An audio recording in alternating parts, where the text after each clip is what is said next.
Solar plate ઉપર રસ જામી ગઈ છે।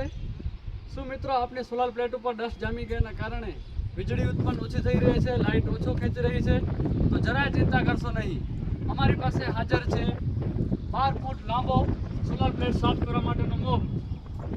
સૌપ્રથમ એને સોલાર પ્લેટ ઉપર પાણી નાખી અને આ રીતના મોપથી સફાઈ થઈ જશે। જે 12 ફૂટ લાંબો આવે છે, આ રીતના આખો 12 ફૂટનો લાંબો મોપ છે મિત્રો।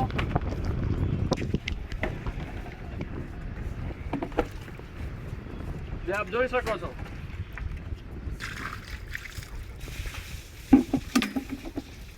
સુપર 99 મોલની અંદર હાજર છે 12 ફૂટ લાંબો 18 ઇંચ પહોળો સોલાર પ્લેટ સાફ કરવા માટેનો મોપ।